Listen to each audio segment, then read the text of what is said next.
Hi, most welcome by NutriClinic Society, NCS. Let us start Assalamualaikum informative everyone. video. Hope you all are fine and doing very well. I am Ismasdir Ali, General Secretary of NCS. NCS stands for NutriClinic Society. I am talking to you on behalf of NutriClinic Society. This society majorly works for nutritionists and dietitians, but it supports every medical field. Today, we are honored again to have dietitian Ali Usman on board for discussion on topic weight loss diet. He will further elaborate us today. Let me introduce him first. Dietitian Ali Usman is graduating in Dietetics and Nutritional Sciences from GC University, Faisalabad. He is currently in his last year of graduation. Thank you very much, Dietitian Ali, for joining us today. Assalamu alaikum everyone. So shall we start? Myself Ali Usman, as I told you earlier, and today's our topic about weight loss diet or obesity. As you know, everyone knows about the obesity. It's all about the weight gain or excessive weight than that of the normal weight gain. Okay. अगर इसे हम उर्दू में बताएं तो ये वो वाली condition होती है जिसमें हमारा बॉडी वेट जो होता है नॉर्मल से बहुत ज़्यादा हो जाता है और ओबेसिटी के अंदर बहुत सारी कॉम्प्लिकेशन मतलब ओबेसिटी एक कंडीशन भी है और एक डिजीज भी कंसिडर की जाती है। डिजीज इस सेंस में कि इसकी वजह से और बहुत से जो है वो साइड इफेक्ट शो होते हैं। सबसे पहले आ जाता है हमारे पास वेट बॉडी वेट कंपोनेंट कि हमारी बॉडी के वेट के कितने कंपोनेंट होते हैं। तो बेसिकली हमारी बॉडी जो होती है वो दो तरह के मैस पे डिवाइड होती है। एक को हम बोलते हैं फैट मैस और दूसरा होता है फैट फ्री मैस। जब बात करें फैट मैस की तो फैट मैस का आप सबको पता है कि हमारी बॉडी के अंदर जो फैट होता है मतलब फैटी एसिड है वो स्टोर हो जाते हैं एडिपोज टिश्यू के अंदर और उस मैस को हम बोल देते हैं fat mass. And fat free mass means जो हमारी बॉडी का पार्ट आ जाता है जैसे कि हमारे मसल्स आ जाते हैं और जैसा कि हमारी बॉडी का स्केलेटन पार्ट आ जाता है, ये सारा मिलके हमारा फैट फ्री मैस बनाता है। अगर हम फैट फ्री मैस को एलैबोरेट करें तो उसमें फैट फ्री मैस के अंदर दो चीजें आ जाती हैं, एक हमारा लीन बॉडी मैस और दूसरा हमारा स्केलेटन मैस। Got it? अब लीन बॉडी मैस क्या होता है? लीन बॉडी मैस वो मैस होता है जो हमारे मसल्स यानी प्रोटीन पार्ट होता है बॉडी का, इसको हम बोलते हैं लीन बॉडी मैस। और ये डिपेंड करता है सारा का सारा आरएमआर पे, रेस्टिंग मेटाबॉलिक रेट पे। जितना ज्यादा इसका हमारी बॉडी के अंदर क्या इफेक्ट होता है, जितना ज्यादा हमारी बॉडी के अंदर लीन बॉडी मैस ज्यादा होगा उतना हमारा आरएमआर ज्यादा होगा। और अगर आरएमआर ज्यादा होगा तो हमारी बॉडी का मतलब क्या ये कह सकते हैं कि हमारी बॉडी की एनर्जी रिक्वायरमेंट जो है वो ज्यादा बर्न होगी और इस तरह से हमारी रिक्वायरमेंट इनटेक और एक्सपेंसेस दोनों मेंटेन रहेंगे। नेक्स्ट आ जाता है फैट मैस। फैट मैस के बेसिकली दो कंपोनेंट होते हैं, एक था एसेंशियल बॉडी फैट और दूसरा होता है स्टोरेज फैट। एसेंशियल फैट जैसे कि रिप्रेजेंट कर रहा है नेम से, रिक्वायर्ड होता है हमारी बॉडी को नॉर्मल फिजियोलॉजिकल फंक्शंस के लिए, लाइक रिप्रोडक्टिव फंक्शंस के लिए, लाइक प्रोटेक्शन के लिए and transfer of nerve impulses also. And other than जो होता है सेकंड वो होता है स्टोरेज फैट। स्टोरेज फैट की अगर बात करें, पिछली स्लाइड पे था जी, स्टोरेज फैट जो सेकंड टाइप होती है फैट की, फैट मैस की, तो उस स्टोरेज फैट के अंदर बेसिकली कौन सा फैट आता है? वो एक्सेसिव फैट जो कि एनर्जी रिजर्व के तौर पे स्टोर हो जाता है बॉडी के अंदर। अब ये जो स्टोरेज फैट होता है ये आइदर वे से आ सकता है, या तो ग्लूकोज एक्सेस जो होती है वो रिक्वायर्ड होती है बॉडी को नॉर्मल फंक्शनिंग के लिए, एनर्जी के लिए। तो अब जितनी हमारी बॉडी को रिक्वायर्ड थी उसने वो यूज कर ली, बाकी जो ग्लूकोज होगा वो जाके स्टोर होगा हमारे लिवर्स के अंदर। अब लिवर की भी कैपेसिटी पूरी हो गई, उसके बाद जो सारा का सारा ग्लूकोज होगा वो फैट की फॉर्म में एडिपोज टिश्यूज के अंदर स्टोर हो जाता है। ठीक है, इसी तरह से प्रोटीन का भी है और इसी तरह से फैट तो जनरली जाकर स्टोर ही हमारे एडिपोज टिश्यूज के अंदर होते हैं। अब ये स्टोरेज फैट क्या करता है, हमारी बॉडी के अंदर जब एनर्जी की डेफिशिएंसी हो जाती है, जब हम खाना नहीं खाते, स्टारवेशन या फास्टिंग कंडीशंस के अंदर होते हैं, तो हमारी बॉडी को एनर्जी रिक्वायर्ड होती है, तो वो बॉडी इसी स्टोरेज फैट को तोड़ के अपनी एनर्जी को पूरा करती है। नेक्स्ट, अब ये हमारे पास आ जाता है हमारी बॉडी में कितने टाइप के एडिपोज टिश्यूज होते हैं। बेसिकली हमारी बॉडी में दो टाइप्स के एडिपोज टिश्यूज होते हैं जो मेन होते हैं। इनमें आता है नंबर 1 में ब्राउन एडिपोज टिश्यू और नंबर 2 में व्हाइट एडिपोज टिश्यू। एक थर्ड टाइप भी होती है, इसको हम बोलते हैं बैगी फैट सेल। अब इनके अंदर क्या होता है, ब्राउन और व्हाइट के अंदर क्या डिफरेंस है? आपको ये पिक्चर्स साइड पे नजर आ रही होगी, आप देखोगे ब्राउन फैट सेल के अंदर जो ये येलो है ये काफी सारे हैं फैट सेल के मास, ठीक है, जबकि व्हाइट के अंदर सिर्फ एक ही मैस है और बाकी माइटोकॉन्ड्रिया और बाकी ऑर्गेनेल्स शो हो रही है, जबकि ब्राउन के अंदर माइटोकॉन्ड्रिया भी ज्यादा है और न्यूक्लियस एक ही है। इसलिए हमारे पास जो ब्राउन एडिपोज टिश्यूज होते हैं, अगर हम इनकी बात करें तो ये एक हेल्दी एडिपोज टिश्यूज होते हैं, जबकि जो वाइट एडिपोज टिश्यूज होते हैं ये अनहेल्दी या बैड एडिपोज टिश्यूज होते हैं। अब बैट को यानी कि वाइट ब्राउन एडिपोज टिश्यूज को क्यों हेल्दी कहा जाता है? क्योंकि ये एनर्जी को माइटोकॉन्ड्रिया की अमाउंट ज्यादा होती है इन फैट सेल्स के अंदर, तो हमारे पास ज्यादा एनर्जी को जो है वो डिप्लीट करते हैं, ज्यादा एनर्जी को प्रोड्यूस करते हैं फ्रॉम फैट सेल से, ठीक है।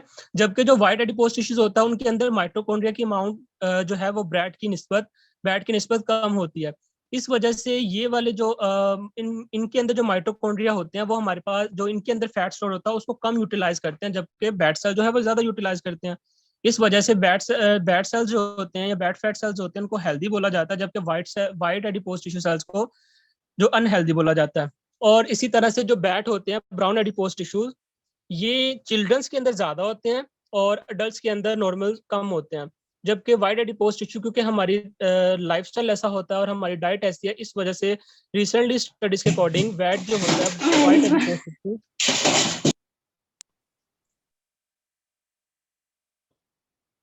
वाइट एडिपोज टिश्यूज जो होते हैं ये हमारे पास चिल्ड्रन के अंदर कम होते हैं, जबकि जो हमारे पास अडल्ट होते हैं उनके अंदर इनकी अमाउंट ज्यादा होती है। नेक्स्ट पॉइंट आ जाता है हमारे पास regulation of the body weight. हम किस तरह से अपने बॉडी वेट को रेगुलेट कर सकते हैं?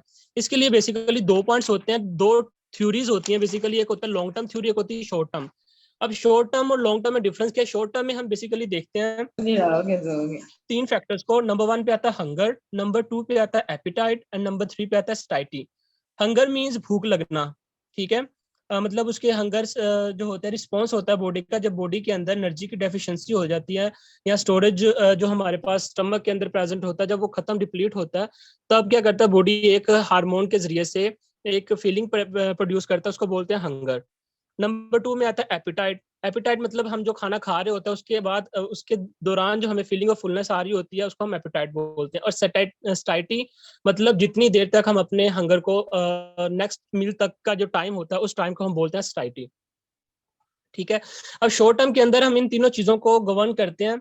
इन तीनों चीजों को मतलब हम देखते हैं कि हमारे पास हम कोशिश करते हैं शॉर्ट टर्म के अंदर के ओबेसिटी की कंडीशन में हम स्टाइटी और एपिटाइट को मेंटेन करें, हंगर को हम सुप्रेस करने की कोशिश करते हैं, ठीक है।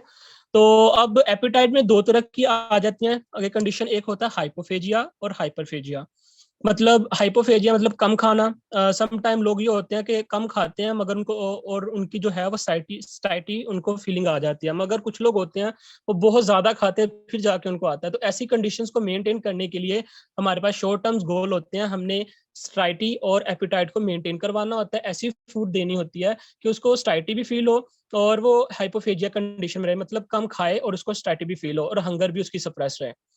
लॉन्ग टर्म गोल की बात करें तो लॉन्ग टर्म ये होता है कि हंगर और सप्रेस को तो हमने कहा था कि ये नॉर्मली जो शॉर्ट टर्म होते हैं ये हमारे बॉडी वेट को मेंटेन करने की कोशिश कर रहे होते हैं। लाइक अगर एक बंदा ओवरवेट की कंडीशन में फिर रहा है तो हम उसको जो है शॉर्ट टर्म गोल्स के जरिए से ट्रीट कर सकते हैं। वाइल जो एक बंदा ओबीज है मोर देन और ओबेसिटी की ग्रेड 3 पे है तो उसको हम ट्रीट करने के लिए लॉन्ग टर्म जो है वो गोल्स को ट्रीट करते हैं। उसमें ये होता है कि हम उसकी कुछ थ्योरीज होते हैं जैसे कि सेट पॉइंट थ्योरी, हम उसके अकॉर्डिंग क्या करते हैं कि उसका डेज वाइज या वीक वाइज हम देखते हैं, उसको एक चैलेंज देते हैं या उसको टास्क देते हैं, आपने 2 kg या 3 kg तक वेट जो है वो लूज करना है, तो ये लॉन्ग टर्म का पार्ट आ जाता है। नेक्स्ट कॉजेज में सबसे पहले आ जाता है जेनेटिक्स, नंबर 2 में physical inactivity, inflammation, obesogens and virus pathogens. अब जेनेटिक्स में क्या आता है? जेनेटिक्स मींस उसके बॉडी की जो फिजिक है वो ऐसी हो जाती है कि अगर वो कुछ भी नहीं खाता फिर भी उसका वेट गेन होता रहता है। अक्सर लोग ये शिकायत करते हैं कि हम लोग कुछ नहीं खाते फिर भी हमारा वेट गेन होता रहता है, तो असल में उनको जेनेटिक इशू होता है अक्सर लोगों को, कि उनकी फैमिली हिस्ट्री में पहले था और अब भी होता आ रहा है। अब बेसिकली जेनेटिक्स में कैसे होता है? जेनेटिक की अगर बात करें तो इसमें दो जीन्स होते हैं, एक होता है ओबी जीन और दूसरा होता है एफटीओ जीन। ओबी जीन को हम नॉर्मली जुबान के अंदर लैक्टिन का जीन भी बोलते हैं, जो हमारे पास सेटाइटी को रेगुलेट करता है नॉर्मल बॉडी कंडीशंस के अंदर। मगर अगर इस जीन्स की म्यूटेशन हो जाए, इस जीन्स के ऊपर कोई और जीन्स आके एक्ट करे या इसके जेनेटिक मेकअप के अंदर कोई भी चेंजेस आ जाए, तो उसके बाद क्या होता है ये सेटाइटी को फुलफिल नहीं करवाता, ना ही रेगुलेट करवाता है। उस वजह से हंगर होती है, हंगर की वजह से इंसान को भूख ज्यादा लगेगी और वो ज्यादा खाएगा, इस वजह से उसकी एनर्जी एक्सपेंडिचर कम होता है जबकि एनर्जी इनटेक ज्यादा हो जाता है। नंबर 2 में आता है FTO, FTO stands for fat mass and obesity associate. ये जीन्स क्या होता है, अगर ये नॉर्मली ये जीन्स होता है सुप्रेस रहता है, मगर जब ओबी जीन की म्यूटेशन होती है तो उसकी वजह से FTO जीन्स भी एक्टिव हो जाता है। अब ये एक्टिव होकर क्या करेगा, ये फैट सेल्स के अमाउंट को और बढ़ाता जाएगा और उसकी वजह से उनकी साइज और शेप दोनों को ये चेंज करता जाएगा। साइज मतलब कि ज्यादा फैट सेल स्टोर करेगा और शेप मींस के सॉरी नंबर्स, और नंबर्स उनके बढ़ाता जाएगा इस तरह से। नंबर 2 में आ जाता है फिजिकल इनएक्टिविटी। फिजिकल इनएक्टिविटी से अब सब वाकिफ होंगे कि फिजिकल इनएक्टिविटी से मुराद है कि अगर एक बंदा सेडेंटरी लाइफस्टाइल में है, मतलब वो कोई काम नहीं करता और उसने सिर्फ खाना है, पीना है और बैठ जाना है, ठीक है, तो उस कंडीशन के अंदर क्या होता है कि उसकी एनर्जी एक्सपेंडिचर तो बहुत कम हो चुकी होती है और उसका जो खाना पीना है वो बहुत ज्यादा होता है। तो इस कंडीशन के अंदर उसे ओबेसिटी स्टार्ट हो जाती है, मतलब ओवरवेट होता है, फिर आहिस्ता आहिस्ता वो ओबेसिटी की तरफ प्रोपोगेट करना शुरू कर देता है। नेक्स्ट आ जाता है इन्फ्लेमेशन। डिफरेंट इन्फ्लेमेटरी मार्कर्स होते हैं जिसकी वजह से ओबेसिटी हो सकती है। अब इन्फ्लेमेटरी मार्कर्स में कुछ प्रोटीन्स होती हैं, जैसे कि सी रिएक्टिव प्रोटीन है, इंटरल्यूकिन्स हैं और साइटोकाइनिन्स हैं। ये हमारे पास कुछ इन्फ्लेमेटरी मार्कर्स होते हैं। अब क्या होता है, इन्फ्लेमेटरी मार्कर्स का काम ये होता है कि कहीं पे भी इन्फेक्शन हुआ हो या कहीं पे फ्रीजन पार्टिकल्स आए हों, तो ये इन्फ्लेमेटरी मार्कर्स वहां जाके जब वाइट ब्लड सेल उनसे फाइट कर रहे होते हैं तो वहां पे जाके इन्फ्लेमेशन काज करते हैं ताकि उस टिश्यू को या उस जगह को रिपेयर कर सकें। अब जब हमारे पास ओबेसोजेंस आते हैं, ओबेसोजेंस की वजह से क्या होता है कि हमारे पास ओबेसोजेंस बेसिकली टॉक्सिन्स होते हैं डिफरेंट, जो कि आके हमारी बॉडी के अंदर स्टोर होना शुरू हो जाते हैं। इन ओबेसोजेंस को हम एंडोक्राइन डिसरप्टर्स भी बोलते हैं, मतलब ये आके हमारे एंडोक्राइन ग्लैंड्स को या हमारे हार्मोन्स की सिक्रीशंस को आल्टर कर देता है, चेंज कर देता है, जिसकी वजह से बॉडी के अंदर जो मोर फैट स्टोर होना शुरू हो जाता है और उसकी जो यूटिलाइजेशन होती है वो कम होना शुरू हो जाती है। बॉडी अगर यूटिलाइज करेगी भी ना तो वो फिर हमारे पास प्रोटीन को स्टार्ट कर देती है, जबकि फैट को वहीं पे फैट के ऊपर ये सारे टॉक्सिन्स या ओबेसोजेंस जो होते हैं ये आके उसको इनहिबिट कर देते हैं, उसको रिमूव नहीं होने देते वहां से। इसी वजह से यहाँ जब ये ओबेसोजेंस एक्ट करेंगे तो वहां पे इन्फ्लेमेशन काज होती है और इसी वजह से इन्फ्लेमेटरी मार्कर्स जो होते हैं वो ओबेसिटी का काज बन जाते हैं। लास्ट पॉइंट आता है हमारे पास virus and pathogens. Different viruses और पैथोजेंस होते हैं, बेसिकली ये भी ओबेसोजेंस होते हैं। ओबेसोजेंस से मुराद वो वाले सेल्स या वो वाले फैक्टर्स जो ओबेसिटी काज कर रहे होते हैं। उन फैक्टर में से एक फैक्टर होता है डिफरेंट वायरस या पैथोजेंस। अब डिफरेंट वायरस में आता है डीनो वायरस। डीनो वायरस एक ऐसा वायरस है कि जो ओबेसिटी काज करवा रहा था ह्यूमन बॉडी के अंदर। नॉर्मली ये हमारे कंटेमिनेशन के जरिए से, लाइक हमारी फूड कंटेमिनेशन से, जो हम फेडी वाले जो अक्सर फिर रहे होते हैं उनके वजह से ये बॉडी के अंदर इंसर्ट हो जाता है। सम टाइम बॉडी इनके अगेंस्ट रिएक्ट कर जाती है, बट अगर ये हमारे पास फैट सेल के अंदर या डिपोज टिश्यू के डिपोज सेल्स के अंदर जाकर स्टोर हो जाए तो ये ओबेसिटी काज कर सकते हैं। Next slide. अब ये कुछ कॉजेज और कुछ इफेक्ट्स हैं हमारे पास ओबेसिटी के। कॉजेज में बात की जाए तो वही बात है, फैमिली हिस्ट्री या जेनेटिक्स। नंबर 2 में इनएक्टिविटी, इन फिजिकल इनएक्टिविटी या सेडेंटरी लाइफस्टाइल। नंबर 3 में आता है मेडिकेशंस। नंबर 4 में आता है स्लीप, लेक ऑफ स्लीप। हाँ, मेडिकेशंस और लेक ऑफ स्लीप में ये होता है, मेडिकेशंस में ऐसी कंडीशंस होती है कि सर्टेन मेडिकेशंस होती हैं जो कि फैट सोलेबल होती हैं। अब वो मेडिकेशंस क्या करती हैं, उन वो मेडिकेशंस को हमें कंज्यूम करने के लिए फैट को भी कंज्यूम करना पड़ता है साथ में। जैसे कि हम बहुत सारी मेडिसिन होती हैं उन्हें हमें दूध के साथ लेना पड़ता है, ठीक है, और फुल फैट मिल्क होता है वो वाला। तो उस वजह से क्या होता है, वो जाके अंदर म्यूटेशन काज करती हैं और उन मेडिसिन की साइड इफेक्ट्स की वजह से जो हमारे पास ओबेसोजेंस प्रोड्यूस होते हैं वो जाके हमारे जीन्स को भी अल्टर कर देते हैं और हमारे ओबेसाइड्स को भी एडिट कर देते हैं, अल्टर कर देते हैं। उस वजह से हमारे पास ओबेसिटी काज हो जाती है। और उसके बाद आता है lake of sleep. Lake of sleep से मुराद है कि उसकी जो है वो स्लीपिंग टाइमिंग पूरी नहीं हो रही। मतलब अगर नॉर्मल कंडीशन में देखा जाए एक हेल्दी अडल्ट को सोने के लिए 8 घंटे इनफ होते हैं मिनिमम। अगर वो 8 घंटे तक एक दिन में सो लेता है तो उसकी स्लीपिंग हैबिट पूरी हो जाती है, स्लीपिंग टाइमिंग पूरी हो जाती है। मगर अगर जैसा कि आजकल की लाइफस्टाइल चल रही है, हमारा स्लीपिंग टाइम पूरा नहीं होता, उस कंडीशन के अंदर बॉडी के अंदर स्ट्रेस जो होता है डेवलप होना शुरू हो जाता है। स्ट्रेस की वजह से ऑक्सीडेंट्स की अमाउंट बढ़ जाती है। ऑक्सीडेंट्स की अमाउंट बढ़ेगी तो वो ही काम होगा, वो जाके हमारे पास हमारी बॉडी के फंक्शंस को अल्टर करेंगे, हमारे एंडोक्राइन सिस्टम को डिस्टर्ब करेंगे और जिसकी वजह से हमारा जो है वो ओबेसिटी काज होना शुरू हो जाती है। इस तरह से स्लीप और स्ट्रेस हमारी ओबेसिटी काज करती है। लास्ट पे आता है इन्वायरमेंटल फैक्टर। काफी सारे इन्वायरमेंटल फैक्टर होते हैं, लाइक हमारे घर में ऐसा इन्वायरमेंट क्रिएट कर दिया जाता है कि भाई बहुत सारे लोग आजकल के दौर में ये बहुत सारा आम है, बच्चे घर का खाना कम खाते हैं और उन्हें पिज्जा, शवारमा, बर्गर ये चीजें ज्यादा पसंद होती हैं। तो ऐसी कंडीशंस के अंदर क्या होता है कि हमारी जो फिजिकल इनएक्टिविटी तो है नहीं, घर पे सारा दिन बैठे रहना होता है। और दूसरी चीज ये होती है कि भाई उनका जो फिजिकल उनका जो फूड इनटेक है वो बहुत ज्यादा फैटी है। ठीक है, तो फैट तो यूटिलाइज हो नहीं रहा और इनटेक हमारा बहुत ज्यादा है, इस वजह से ये सारे इन्वायरमेंटल फैक्टर्स ओबेसिटी को लीड करते हैं। इनके बाद आते हैं कुछ साइड इफेक्ट्स कि ओबेसिटी की वजह से साइड इफेक्ट्स क्या होते हैं। ओबेसिटी को अगर देखा जाए तो उसको बोला जाता है मदर ऑफ डिजीजेस। तो ये हर डिजीज की माँ होती है, इसकी वजह से काफी सारी कॉम्प्लिकेशंस आती हैं जो आपको नजर आ रही होंगी। Type 2 diabetes mellitus. अब टाइप 2 डायबिटीज मेलाइटस के अंदर क्या होता है, जब हमारे पास ओबेसिटी काज होती है, ओबेसिटी की वजह से मैंने बताया आपको फैट सेल की अमाउंट जो होती है वो बढ़ जाती है। जब फैट सेल की अमाउंट बढ़ जाती है ना, तो हमारी बॉडी के अंदर इंसुलिन जो होती है, इंसुलिन और ग्लूकोज और फैट सेल की कंपोजिशन बड़ी सेम होती है। तो इस वजह से इंसुलिन सेंसिटिविटी काज हो जाती है। मींस के इंसुलिन जो होती है ये हमारे जो है वो ग्लूकोज को सही से रिस्पॉन्ड नहीं कर पाती, वो फैट को ग्लूकोज समझ के रिस्पॉन्ड कर रही होती है, बल्कि जबकि वो ग्लूकोज होता नहीं है। इस तरह से इंसुलिन जो सेंसिटिविटी हो जाती है और इंसुलिन सेंसिटिविटी की वजह से टाइप 2 डायबिटीज मेलाइटस हो जाता है। लेथर्जी मतलब उसको थकन थकन रहती है सारा दिन, क्योंकि उसकी फिजिकल इनएक्टिविटी है नहीं।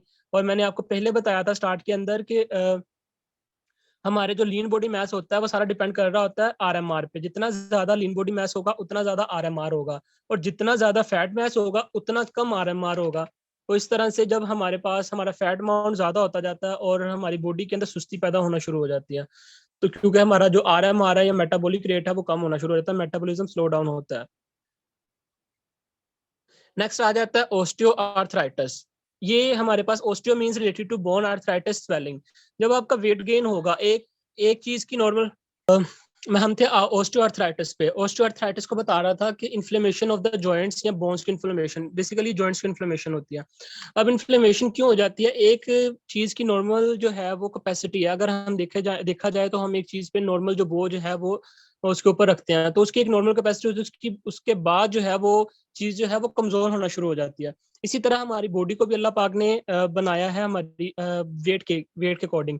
जितना हमारा जो है बोन्स वो वेट बियर कर सकती हैं उसके अकॉर्डिंग बनाया गया, मगर जब ओबेसिटी होती है तो उस कंडीशन में हमारा वेट बढ़ जाता है और सारा का सारा वजन जो होता है हमारे जॉइंट्स पे आ जाता है, जिसकी वजह से जॉइंट्स की पेन शुरू हो जाती है या आर्थराइटिस की कंडीशन मतलब इन्फ्लेमेशन ऑफ जॉइंट्स हो जाता है। ठीक है, उसके बाद इसकी वजह से ओबेसिटी की वजह से मैंने आपको पहले बताया कि जब आपकी स्लीप इनअप्रोप्रिएट होगी तो उस वजह से डिप्रेशन काज होना शुरू हो जाता है। डिप्रेशन होगा तो डेफिनेटली आपको ब्रेन स्ट्रोक भी होगा। और ओबेसिटी की वजह से रिप्रोडक्टिव प्रॉब्लम्स आती हैं, लाइक उसके जो हार्मोन्स होते हैं उनके अंदर चेंजेस आना शुरू हो जाती हैं बहुत सारे। अब देखा जाए तो एस्ट्रोजन की अमाउंट, अगर रिप्रोडक्टिव की बात की जाए तो उसके अंदर एस्ट्रोजन एक हार्मोन होता है, फैट सोलेबल हार्मोन। अगर जितना ज्यादा फैट होगा तो एस्ट्रोजन की अमाउंट बढ़ती जाएगी, और मेल्स के अंदर एस्ट्रोजन की अमाउंट कम होती है जबकि फीमेल्स में नॉर्मल होती है। मगर पीसीओएस की कंडीशन में जब 50 डे का मेंस्ट्रुएशन साइकिल होता है उसके अंदर एस्ट्रोजन की अमाउंट फर्स्ट 14 डेज के अंदर हाई रहती है, जबकि उसके बाद प्रोजेस्टेरोन हाई होना चाहिए। मगर अगर उस बंदे को ओबेसिटी होगी और उसका जो है वो वेट ज्यादा रहेगा, फैट में ज्यादा रहेगा उस बॉडी के अंदर उसकी, तो उस वजह से जो एस्ट्रोजन की amount through out the menstruation cycle ज्यादा रहेगी, मतलब 28 डेज तक वो ज्यादा रहेगी। उस वजह से उसको रिप्रोडक्टिव इश्यूज आ सकते हैं। लास्ट पे आता है coronary heart disease. Coronary heart disease में ये होता है कि हमारे पास पहले बात की थी स्टोरेज फैट जो होता है वो कहाँ पे स्टोर होगा, पहले तो ओबेसोसाइट्स के अंदर जाके स्टोर होना शुरू हो जाता है, जिनके हम एडिपोज टिश्यू भी बोलते हैं, उनके अंदर जाके स्टोर होगा। अब उसके बाद जो उनकी भी एक लिमिट पूरी हो गई, सारे के सारे जो है एडिपोज टिश्यू उनकी लिमिट और साइज पूरा हो गया। अब जो बाकी बच जाता है ना हमारे पास, वो जाके ऑर्गन्स के ऊपर स्टोर होना शुरू हो जाता है। आपने देखा होगा काफी सारी कंडीशन के अंदर कि हमारे ऑर्गन्स के ऊपर जाके फैट की स्टोरेज शुरू हो जाती है। उस फैट को हम स्टोरेज फैट बोलते हैं, और उसकी वजह से बहुत सारे रिस्क फैक्टर्स होते हैं। इसके अलावा ये जो फैट होता है ये कोरोनरी जो हमारे पास हार्ट की वॉल्स होती हैं, हार्ट को वेजल्स होती हैं, उनके अंदर जाके एक्यूमुलेट होना, क्लॉक बनाना शुरू कर देता है। जो लास्ट टाइम मैंने मेरा जो सेशन हुआ था उसके अंदर बताया था कि उसके अंदर क्या था कि हमारे पास वो कंडीशन डेवलप हो जाती है और सारा प्लॉक्स बनाएगा। प्लॉक्स की वजह से उसकी जो ब्लड की सप्लाई होती है वो सडन डाउन हो जाती है। नेक्स्ट आ जाता है हमारे पास लाइफस्टाइल मॉडिफिकेशन। हम कौन कौन सी लाइफस्टाइल के अंदर मॉडिफिकेशन कर सकते हैं। अब बेसिकली ट्रीटमेंट स्टार्ट हो रही है कि कौन कौन सी मॉडिफिकेशन करके हम अपने आप को इस कंडीशन से बचा सकते हैं। नंबर 1 पे आता है एक्सट्रीम एनर्जी रिस्ट्रिक्शन और फास्टिंग। अगर एक बंदे को ओबेसिटी हो चुकी हुई है तो वो क्या करे, उसके अकॉर्डिंग वो एक्सट्रीम एनर्जी रिस्ट्रिक्शन करे, मतलब एनर्जी इनटेक जो है वो कम करे। और दूसरा होता है यहाँ फास्टिंग कंडीशन का। फास्टिंग कंडीशन के अंदर काफी अलग अलग डाइट्स के हैं, इनके एक्सट्रीम एनर्जी रिस्ट्रिक्शन के अंदर भी और फास्टिंग के अंदर भी। हम नॉर्मली इनको इंटरमीडिएट फास्टिंग का रिकमेंड करते हैं अगर फास्टिंग की डाइट की बात करें। उसमें अंदर हमारे पास 3 तरह के टाइप्स की डाइट होती है। एक होता है 16/8, दिन के अंदर 24 घंटे होते हैं। अब 24 घंटे में से हम उनको 16 घंटे तक भूखा रखते हैं, और जबकि 8 घंटे जो दिन के होते हैं वो हमें उनको मतलब खाने पीने की इजाजत दे देते हैं। इसके अलावा नंबर 2 में आ जाता है हमारे पास low calorie diet. Low calorie diet के अंदर हमने उनको ऐसी डाइट देनी होती है जो कि उनकी बॉडी की रिक्वायरमेंट भी पूरी करे, अलबत्ता उनकी कैलोरीज भी कम दे। जैसे कि हम बात करते हैं उसके अंदर लीन मीट हो जाता है, यूज करते हैं हम नॉर्मली। इसके अलावा स्किम मिल्क यूज करते हैं। तो ट्राई करते हैं कि हम ज्यादा जो है वो फाइबर रिच फूड दें, क्योंकि फाइबर जितना ज्यादा होगा उसको सैटिस्फाई फील होगी और एनर्जी उसको कम होगी। नंबर 3 में आता है फिजिकल एक्टिविटी। हम ओबेसिटी वाले पेशेंट को रिकमेंड करते हैं कि वो अपनी जो बॉडी की एक्सपेंसेस है ना, एनर्जी एक्सपेंसेस, उनको बढ़ाए। वो कैसे बढ़ा सकता है? वो फिजिकल एक्टिविटी से बढ़ा सकता है। बेसिकली फिजिकल एक्टिविटी में आता है वो वॉक करे, वो रनिंग करे। रनिंग के अलावा डिफरेंट एक्सरसाइजेज हम रिकमेंड करते हैं वो करे। इसके अलावा हम उनको जिम का भी रिकमेंड कर सकते हैं कि अगर वो अफोर्ड करते हैं और अगर वो कर सकते हैं उस टाइमिंग के अकॉर्डिंग तो वो जिम भी लगाए। नंबर 4 में आ जाता है इसके कुछ कॉम्प्लिकेशंस होती हैं ओबेसिटी ट्रीटमेंट के अंदर। ओबेसिटी ट्रीटमेंट के अंदर ये होता है कि हम लोग क्या कहते हैं, उन्हें एक कंटिन्यू डाइट दे रहे होते हैं कि आप ये डाइट खाते रहे, मगर उस डाइट के समटाइम उस डाइट के अंदर, क्योंकि हमारे घरों में ऐसा हो जाता है कि यहाँ तो कभी हम उसको स्किप कर देते हैं या हम कभी ज्यादा खा लेते हैं। अप्स एंड डाउन्स की वजह से क्या होता है कि हमारे जो है वो फैट की एक्यूमुलेशन, चूंकि हम उस चीज को मेंटेन करने की कोशिश कर रहे होते हैं, फैट सेल या हमारे पास एडिपोज टिश्यूज होते हैं वो हमारे पास स्टोरेज फैट को ब्रेक डाउन कर रहे होते हैं, तो उनकी जगह खाली हो जाती है। तो जब हम अचानक से अपनी डाइट को छोड़ते हैं, मतलब ये कंटिन्यू डाइट दे रहे तब तक वो सही रहा, अब अचानक से हमने उनकी डाइट को छोड़ा, तो छोड़ने की वजह से अब उन्होंने अपनी डाइट को दोबारा से नॉर्मल पे लाने की कोशिश की। उसकी वजह से जो फैट की स्टोरेज इंस्टेंटली और बहुत तेजी से बढ़ जाती है।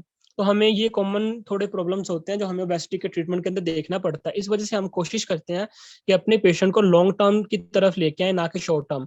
लॉन्ग टर्म में आहिस्ता आहिस्ता हम उसको देखते हैं, जबकि शॉर्ट टर्म में इंस्टेंट रिजल्ट दे रहे होते हैं। तो इस वजह से कोशिश करो आप लोग भी, अगर कभी कोई पेशेंट आता है तो हम इंस्टेंट, अभी किसी ने मैसेज किया था चैट के अंदर कि हम 20 दिन के अंदर कैसे जो है वो वेट लूज कर सकते हैं। आप डेफिनेटली कर सकते हो वेट लूज। अलबत्ता ये होता है कि अगर आपको वेट लूज करना है शॉर्ट टर्म, जितना तेजी से आप वेट लूज करोगे उतना तेजी से गेन भी करोगे। तो कोशिश करो अगर कोई करना चाहता है तो वो लॉन्ग टर्म यूज करें। नेक्स्ट।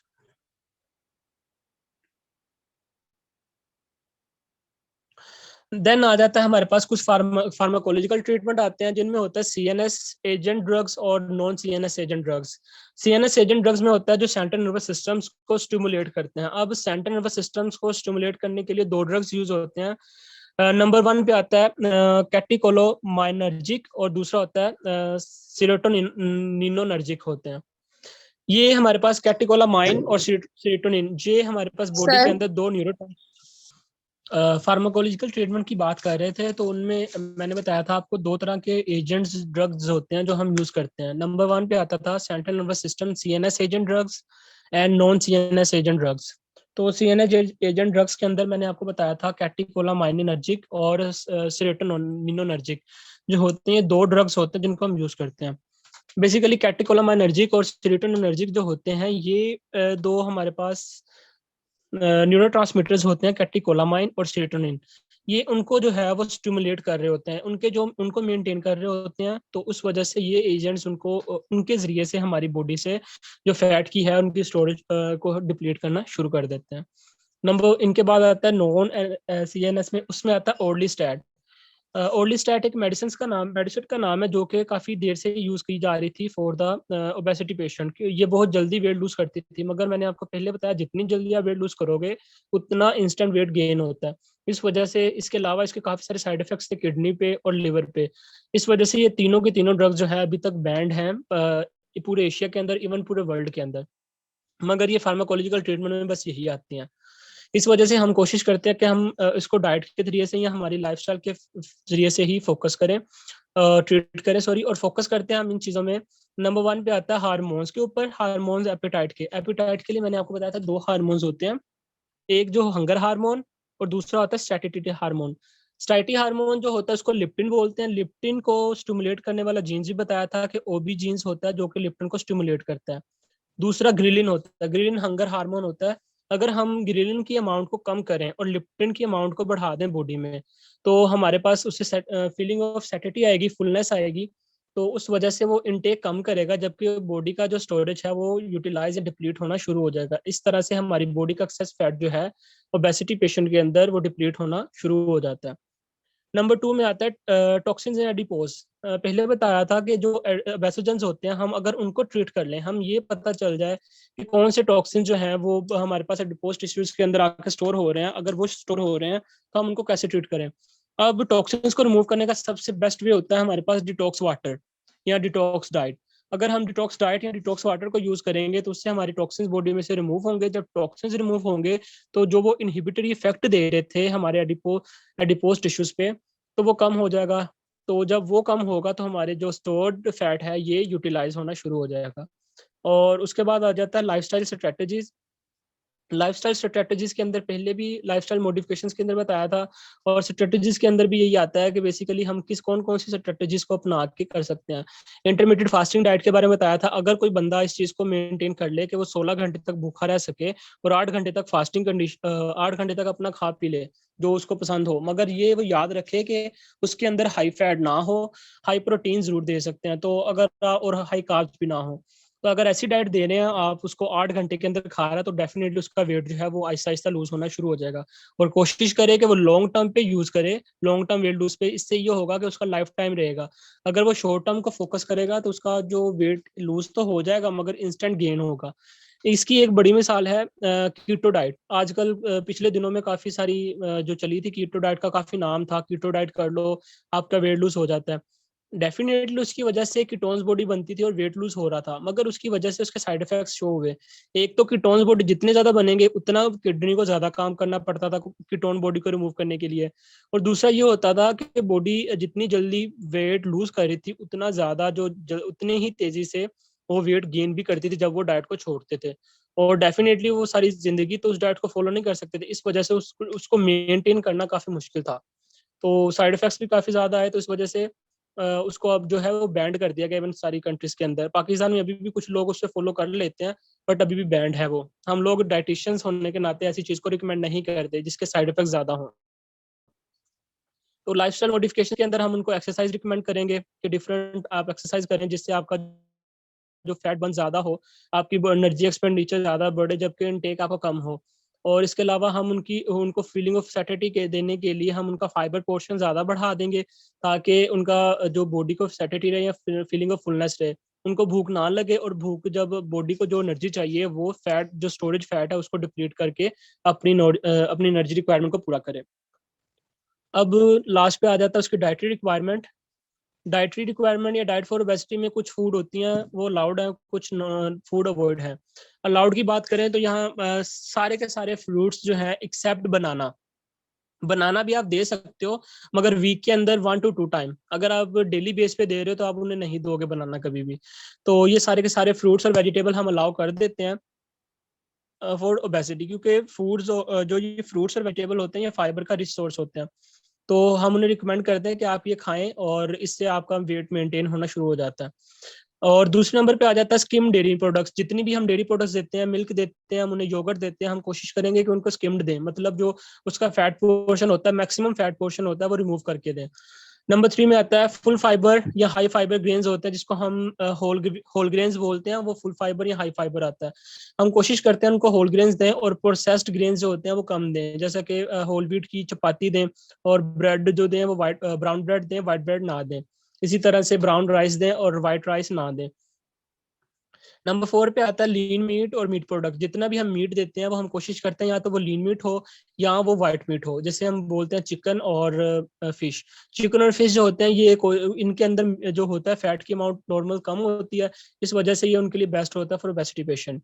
एंड लास्ट पे आ जाता है नट्स। नट्स में बेसिकली काफी सारे इंग्रेडिएंट्स होते हैं जो कि हमारे उन न्यूरोट्रांसमीटर को स्टिमुलेट कर रहे होते हैं। ये हमें एसेंशियल फैट प्रोवाइड कर रहे होते हैं, omega 3 और omega 6, जिसकी वजह से हमारे पास जो बैट की अमाउंट होती है ब्राउन फैटी एसिड की, ब्राउन एडिपोज टिश्यूज की, वो बढ़ जाती है और इससे हमारा जो स्टोरेज फैट होता है वो बर्न होना स्टार्ट हो जाता है। एंड फूड अवॉइड के अंदर फ्राइड फूड जितने भी होंगे, डीप फ्राइड फूड हम जिसे कहते हैं, जितना भी फ्राइड फूड होता है, तेल के अंदर तली हुई चीजें जितनी भी हैं वो अवॉइड करवाई जाती हैं। नंबर 2 में हाई फैट फूड, जितना भी हमारा फास्ट फूड है जैसे कि पिज्जा, बर्गर, शवारमा, चीज वगैरह, ये सब कुछ हम उन्हें अवॉइड करवाते हैं या उन्हें बोलते हैं कि आप इन्हें कम से कम लिमिट करें जितना आप कर सकते हो। नंबर 3 में आते हैं स्टार्ची वेजिटेबल्स, आलू, पोटैटो जिसे हम बोलते हैं। ये सारी जो इसके अलावा जितनी भी स्टार्ची वेजिटेबल्स होती हैं, कोशिश करते हैं कि हम उनको लिमिट करें, टोटली अवॉइड नहीं करवाते, अलबत्ता लिमिट करवाते हैं कि आप कोशिश करें कि वीक के अंदर कम खाएं। ठीक है। उसके बाद हाई कैलोरी फूड जितने भी आते हैं, जैसे मैंने बताया था आपको, बनाना बनाना एक high calorie calorie dense food है, तो हम कोशिश करते हैं वो भी उसमें कम दें, लिमिट करवाएं। शुगरी बेवरेजेस, ये हम उनकी टोटली एलिमिनेट करवाते हैं, हम शुगरी बेवरेजेस बिल्कुल नहीं देते उन्हें। प्रोसेस फूड जितना भी होता है, प्रोसेस फूड में आ जाता है बेसिकली हम जो स्नैक्स देते हैं उन्हें, नॉर्मली जो बाजार से मिल जाते हैं स्नैक्स, हम कोशिश करते हैं वो उन्हें ना दिए जाए। लास्ट पे आता है कन्फेक्शनरी, जितनी भी मीठी चीजें होती हैं, लाइक कैंडीज हैं, लाइक केक्स हैं, पेस्ट्रीज हैं, ये सारा हम उनको मना करते हैं कि वो ये कोई भी चीज कंज्यूम नहीं करेंगे। इसके अलावा हम उनको जो है, हमारे घर में व्हाइट शुगर यूज होती है, हम उनसे भी उन्हें परहेज करवाते हैं। इसकी जगह हम उन्हें ब्राउन शुगर जो है वो रिकमेंड करते हैं, गुड़ या शक्कर। वो अगर कंज्यूम करेंगे तो डेफिनेटली वो उनके वेट लूज में भी हेल्प आउट करती हैं। इसके अलावा कुछ टिप्स होती हैं, जैसा कि अगर देखा जाए तो हम लोग कहते हैं भाई आपने ना अपने मील्स को स्किप नहीं करना। कुछ बहुत सारे लोग होते हैं, ये हम वैसे सेशन एंड हो चुका है, अब टिप्स कुछ रहती हैं वो मैं आपको बता देता हूँ। बहुत सारे लोग होते हैं वो ये कहते हैं भाई हम कुछ खाते पीते नहीं है, हमारा वेट गेन होता रहता है, हम दिन में 2 मील्स लेते हैं और तीसरा मील नहीं लेते, फिर भी हमारा वेट गेन हो रहा है, ऐसा क्यों है? तो डेफिनेटली बॉडी उस कंडीशन में क्या करती है, जब बॉडी को पूरी रिक्वायरमेंट नहीं मिलेगी तो बॉडी क्या करती है, उसको फीलिंग ऑफ हंगर आती है, हंगर की फीलिंग आएगी और उसको रिक्वायरमेंट पूरी नहीं की जा रही, वो बर्दाश्त तो कर रहा है इंसान। तो ऐसी कंडीशन में बॉडी जो है वो एनर्जी रिजर्व की फॉर्म में आ जाती है, कि वो कोशिश करती है कि एनर्जी को रिजर्व करे, क्योंकि उसे ये पता होता है कि हमारी बॉडी को ये पता होता है कि भाई एनर्जी तो आ नहीं रही, तो मेरे पास जो एनर्जी है मैं उसको जितना कर सकूं सेव कर लूँ। इस कंडीशन में फिर आप जब एक मील खाते हो तो उसके अंदर आप ज्यादा खा लेते हो, तो वो पूरी रिक्वायरमेंट को पूरा कर देता है और हमारी जो एनर्जी रिजर्व रहती है, फैट जो है, स्टोर फैट, वो बर्न ही नहीं होता। ठीक है। पहली चीज ये आ जाती है। दूसरा ये होता है कि हम लोग उनको अपने 3 मील्स जो हैं वो पूरे पूरे करवाते हैं, अलबत्ता उनकी अमाउंट कम जरूर करवा सकते हैं। एनर्जी रिक्वायरमेंट जो है, अब जैसे कि हम 2 to 300, उसकी एक्चुअल एनर्जी से रिक्वायरमेंट से हम 2 to 300 कम कर देते हैं। तो इसमें ऐसे में क्या होता है कि हम उन्हें कुछ ऐसी चीजें देते हैं, मैंने पहले बताया, कि उनको सैटिटी फील हो, उनको फीलिंग ऑफ फुलनेस आए, क्योंकि अगर भूख लगेगी तो भूख तो उन्हें लग रही है, तो जब वो दोबारा अगला मील कंज्यूम करेंगे तो वो ज्यादा कंज्यूम कर लेंगे, तो हमने उन्हें ऐसी कंडीशन नहीं देनी कि वो ज्यादा से ज्यादा खाएं। हमने ट्राई करना है कि उनको जितना खाएं उसकी वजह से कम खाएं, मगर उससे उनको फीलिंग ऑफ फुलनेस आए। ठीक है। इसके अलावा हमारे पास व्हाइट राइस जो होते हैं ना, बॉयल, बेसिकली तो ब्राउन राइस होते हैं, अगर उन्हें बॉयल करके दिया जाए ना तो उससे इंस्टेंट वेट लूज होता है, मगर उसके साथ हम कभी भी उन्हें जो है वो दूध, शक्कर या चीनी डाल के नहीं देते हैं, क्योंकि इससे फिर उनकी अमाउंट वहीं की बात वहीं पे आ जाती है कि वो बॉडी में एनर्जी देती है, एनर्जी स्टोरेज फॉर्म में अंदर आ जाती है। इसके अलावा अगर किसी का कोई क्वेश्चन हो तो मुझे बता दे, आई विल डेफिनेटली आंसर। अस्सलाम वालेकुम सर, कैसे हैं आप? सर एक पेशेंट है एक ओबेसिटी क्वेश्चन का। है मेरा कि जब हम आपने भी कहा banana is not recommended daily, can you explain why? जी बिल्कुल, क्योंकि मैंने फूड अवॉइड के अंदर लिखा हुआ था कि जो हाई कैलोरी फूड होते हैं या कैलोरी डेंस फूड होती है, हम उसको अवॉइड करवाते हैं, क्योंकि हमारा मेन पर्पस तो ये है ना कि उसकी कैलोरीज को कम किया जाए और उसको ऐसी फूड दी जाए उसको कैलोरीज कम दे और उसको फीलिंग ऑफ फुलनेस ज्यादा दे। तो अगर हम उसे बनाना देते हैं वो तो कैलोरीज भी ज्यादा दे रहा है, तो उसकी उसके रिप्लेसमेंट में अगर कोई हम और फ्रूट देते हैं तो उसको कैलोरीज भी कम देगा और फीलिंग ऑफ फुलनेस भी वही देगा और न्यूट्रिएंट भी पूरे कर देगा उसके।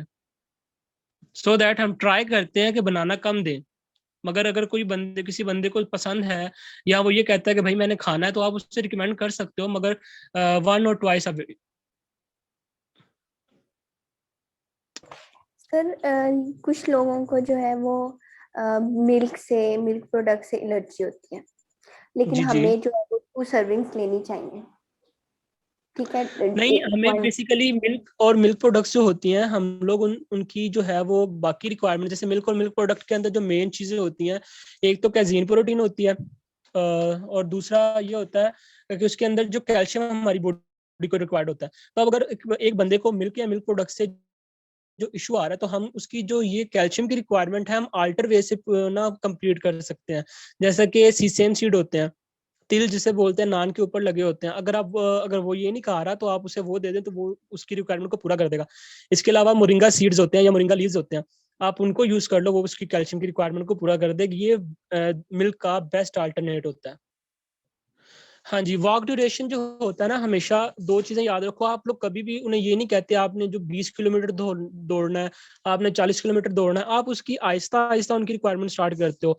जब स्टार्टअप होता है ना, तो आप उनको 10 to 15 मिनट्स का वॉक रिकमेंड करते हो फर्स्ट वीक के लिए। उसके बाद आप रिक्वायरमेंट को 30 मिनट्स तक ले जाते हो, देन आप 45 मिनट्स और मैक्सिमम ऑफ 1 आवर की जो होती है, वो उनको रनिंग या उनको जो एक्सरसाइज है वो बताते हो। ठीक है। और रेमेडी बेसिकली यही होता है कि अगर कोई बंदा मतलब वेट लूज करना चाहता है, तो मैंने आपको बताया कि उसकी एनर्जी रिक्वायरमेंट को कम करो।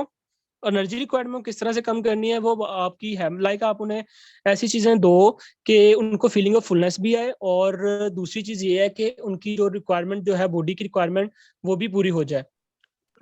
ठीक है। सर आपने अब कहा उसके कि लिए बनाना जो है कैलोरी डेंस होता है, लेकिन एक बनाना हमें सिर्फ 60 किलो कैल दे रहा होता है, 2% हमारी फाइबर का इनटेक हो रहा होता है उससे, तो ये कैसे कर? जी, बनाना क्या? सर बनाना 60 के कैल दे रहा होता है डेली, एक जो है उसका मीडियम साइज जो है, और उतना ही हमें 10 ग्रेप्स दे रहे होते हैं। और अगर हम इनको वे करें तो 10 ग्रेप्स आर अराउंड 50 ग्राम्स, और अगर हम एक बनाना को वे करें तो वो आएगा अराउंड 120 to 130 ग्राम। तो मेरे ख्याल से तो ग्रेप से बेटर तो फिर बनाना है, कि फीलिंग ऑफ फुलनेस ज्यादा बनाना की आएगी। फीलिंग ऑफ फुलनेस तो दे रहा होता है, मगर सॉरी, बनाना जो होता है फीलिंग ऑफ फुलनेस नहीं देता, क्योंकि एक तो इसके अंदर फाइबर पोर्शन कम होता है। ठीक है, होता जरूर है मगर 2% बाकियों से होता है, कम इसमें होता है। सॉल्युबल फाइबर्स होते हैं, हम इसे डायरिया में रिकमेंड करते हैं।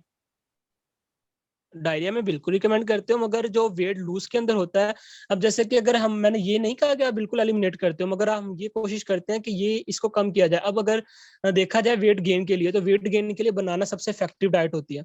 आप उसे बनाना शेक रिकमेंड करते हो, आप उसे बनाना अर्ली मॉर्निंग जो होता है वो रिकमेंड करते हो। ये साइंस कहती है कि अगर आप सुबह उठते हो ना, अर्ली मॉर्निंग उठ के सबसे पहले आप बनाना खाते हो, तो उससे आपका वेट गेन इंस्टेंट होता है। तो हम कोशिश ये करते हैं, अगर उसे बनाना देना भी है ना, तो हम उसको असर के टाइम के से पहले पहले और जो ब्रेकफास्ट के बाद, इस टाइम की इस ड्यूरेशन के अंदर देंगे और दे सकते हैं। मगर ये है, कोशिश करें, अगर वो नहीं, मतलब अगर आप दे सकते तो वो बेस्ट ऑप्शन है।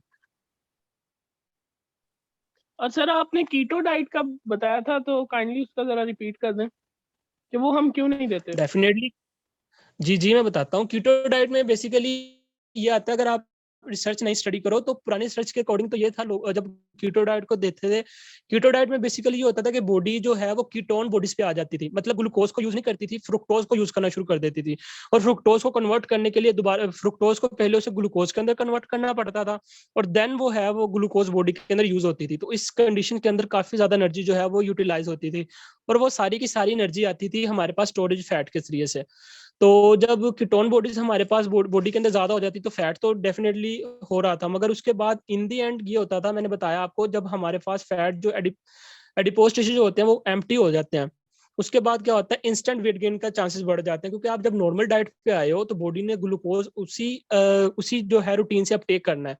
उसे तो रूटीन जो है वो ग्लूकोज मिल नहीं रहा था पहले, अब उसे ग्लूकोज बहुत ज्यादा मिल रहा है, तो उसी रूटीन से अपटेक करेगी। और जब ज्यादा ग्लूकोज अपटेक होगा तो वो डेफिनेटली स्टोर होगा। पहले बताया आपको कि स्टोरेज पहले लीवर में होगा। वो तो सिर्फ कार्बोहाइड्रेट से जाता है, तो कीटो डाइट पे तो पेशेंट सिर्फ फैट पे होता है, तो फैट से तो सिर्फ फैटी एसिड्स और ग्लिसरॉल जा सकता है, तो वो तो जो होते हैं ना हमारे पास, अगर आपने मेटाबॉलिज्म पढ़ा हो तो आपको ये पता होगा, ग्लूकोनियोजेनेसिस के प्रोसेस में जब बॉडी के अंदर फ्रुक्टोज और ग्लूकोज कम होते हैं, तो ये फैट और ये जो प्रोटीन होती है, ये टूटना शुरू करती है, ये टूट के दोबारा फ्रुक्टोज बनाती है, फ्रुक्टोज से ग्लूकोज बनता है। इस कंडीशन को हम बोलते हैं कीटोजेनिक डाइट। मतलब ये है कि इसके अंदर हम कार्ब्स को टोटली एलिमिनेट कर देते हैं, ना फ्रुक्टोज देते हैं ना ही ग्लूकोज देते हैं, हम उन्हें सिर्फ प्रोटीन और फैट दे रहे होते हैं। तो फैट तो हम पहले ही कम कर रहे होते हैं, तो कोशिश करते हैं कि हम फैट की अमाउंट एसेंशियल फैट जरूर दें, मगर जो बैड फैट है हम वो कम करें। तो इस कंडीशन में सिर्फ प्रोटीन रह जाती है, तो हम कोशिश करते हैं उन्हें सिर्फ प्रोटीन के ऊपर रखें। तो जब वो प्रोटीन अपटेक करेंगे तो कीटोन बॉडीज बनाएगी, कीटोन बॉडीज के अल्टीमेटली रिजल्ट वही आते हैं जो मैंने आपको पहले बताया।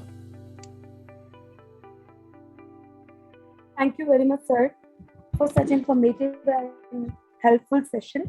हमारी मीटिंग का टाइम अब एंड हो चुका है, सेशन का टाइम भी। Thank you very much sir.